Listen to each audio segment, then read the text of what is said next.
Hello mga beshi, maaga nga po kami nagsarado ng tindahan. Matagal na nga tong video na to, kaya naman i-voice over ko na. Namimiss ko na nga din kayo, pati na nga din mag-voice over. Ang tagal ko din kasi hindi nakapag-voice over mga beshi. Paano ba naman po kasi sunod-sunod yung lakad namin? Buti na nga lang tapos na nga po yung mga occasion, kaya back to vlog nga po tayo ngayon mga beshi. Malapit na nga yung pasukan, kaya sisipagan ko na nga ulit mag-vlog. Para may sodin din ako para pambili ko ng gamit sa school. Andito nga kami kay MG Skincare Clinic. Meron ngang candy dito, free nga lang, kaya kumuha nga kami ni Tita Cha. Dahil malapit na nga'y kasal ng Tita Abby ko, magpapaputs pa nga si Mama Abby at si Mama. Nakakita nga kami ng salamin, kaya nga nagpicture kami ni Tita Cha. Ang linis nga pong tignan ng loob mga beshi. Ang ganda at ang lamig nga din po dito. Inuna na nga pumasok si Mama Abby sa loob. Nagpa-mustache diode nga po siya. Pati na nga din po warts removal. Ang babait nga po ng mga staff dito, tanggagaan nga din po ng kamay. Habang nakasala nga'y Tita Abby ko, pinutspan na nga kami ni Mama. Binabad na nga'y paa namin sa may warm water. First time nga lang po namin ni Mama magpaputspa. Huwag nyo na nga pansinin yung paa ko, mukhang luya.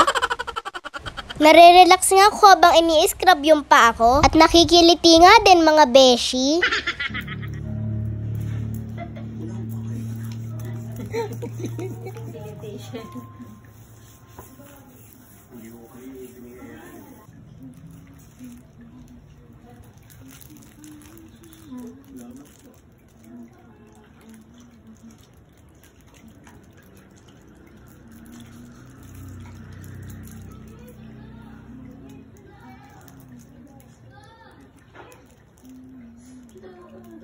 Ang sarap nga po sa pakiramdam dahil first time nga po namin ni Mama. Naipararanas ko na nga po sa mga magulang ko yung mga bagay na hindi nila nararanasan. Kaya naman pagbubutihan ko pa yung pagbublog ko para sa mga magulang ko. Ganun ko nga po sila kamahal mga beshi.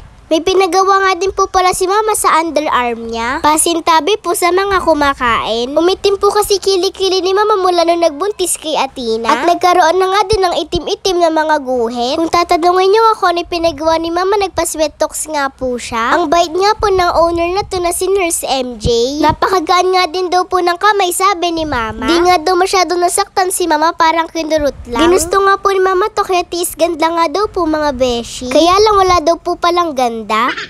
Bago nga kami bumili nga muna kami na matcha mango. Itatry nga lang namin to, puro mango royal po kasi binibili namin. Mukhang masarap din kasi siya at mura pa. Habang ginagawa nga to, bumili nga muna ako ng french fries. Merienda time na nga din po kasi yun ng mga oras na yan mga beshi. Kaya nagugutom na din ako.